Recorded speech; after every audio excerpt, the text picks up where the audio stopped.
In one of the quiet towns, there was an old abandoned store. It was destroyed by a massive fire a year ago, but locals avoided it because of strange stories about the ghost of its owner who died there. They said this wasn't just a ruined place, but a haunted location with a burned spirit seeking justice. On a sunny morning, Mark Evans sat at his desk, holding the ad for the store being sold at a bargain price. Despite warnings from the locals, Mark saw it as a big investment opportunity. He couldn't believe that the store he saw now was once a place full of life. On his first night in the new store, Mark felt something strange, as if the air was heavy. Despite the heater running, coldness seeped into every corner.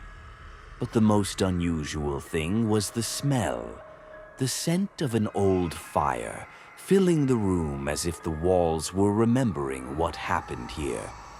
He suddenly heard a strange sound, as if something was dragging across the floor. His heart began racing, and he cautiously approached the noise. The closer he got, the clearer the sound became.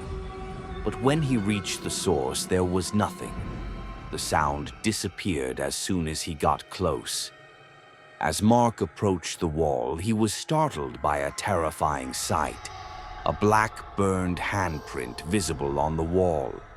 The walls were charred, and the closer he looked, the stranger the feeling became, as if it was following him.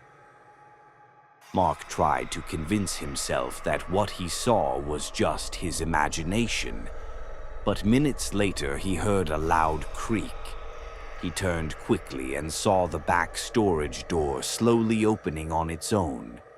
The air was freezing, and he felt like someone was breathing behind him. Mark tried to shut the door, but heard a soft knock from the other side. He looked at the dusty glass in the door and saw the silhouette of a person standing. No features, just a figure. Mark returned to the center of the store, trying to calm himself, but the sounds didn't stop. This time they came from the walls themselves, as if someone was whispering and screaming from inside. The whole wall surface seemed to pulse, and Mark felt like the entire building was breathing under him. Suddenly, fire appeared, but it wasn't normal fire. It was blue and cold as ice. It emerged from the floor, crawling like a hand reaching toward him. He tried to move, but his legs felt heavy, as if the ground was holding him in place. And then, after a moment of silence, it appeared. A completely disfigured man, his face burned and half his body covered in glowing embers. He stood at the storage door, staring at Mark without any expression. His eyes were entirely black, filled with both sorrow and rage. Mark heard something he never expected. A hoarse, burned voice calling his name. Mark. The voice came from everywhere and nowhere all at once, as if rising from the walls, the ceiling, and the floor. His heart dropped, and his voice failed him. Suddenly, everything around Mark disappeared. He found himself in the same shop, but in another time.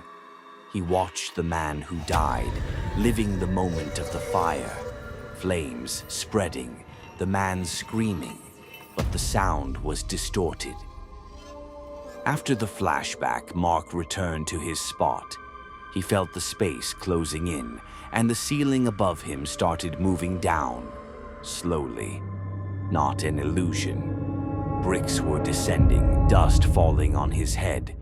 He ran, but the more he moved, the closer the ceiling came, as if the place was trying to bury him.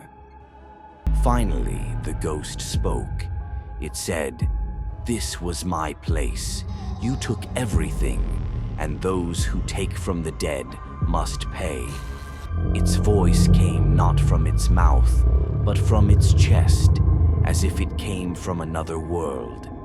Mark felt the spirit wanted to take his body. Mark decided to run. He headed for the main door, but every step took him deeper into a strange dimension. The store turned white and still, like a dream. Every sound vanished, and everything moved in unnatural slow motion. He felt he had to wake up from the nightmare before it consumed him. Mark stopped halfway and faced the ghost waiting for him at the door. He said, "I won't take your place, but I'll free you." He pulled out an old lighter from his pocket and threw it to the floor. The fire burst quickly, and the ghost screamed for the first time. The fog disappeared and the heat faded. Mark collapsed to the floor, exhausted but alive. The ghost vanished completely, and everything around him returned to normal. Even the lights flickered back on. He felt like he'd returned from another world. The next month, Mark decided to actually open the store. His first customer walked in and smiled. He felt he had finally given this place a new life. But in the back, on the floor, was a lighter, like the one he used. But this one wasn't his. Mark picked up the lighter and looked at it, and heard a faint voice say, "It's not over." He closed the shop door. He knew this story would never truly end, but he was ready to live with it.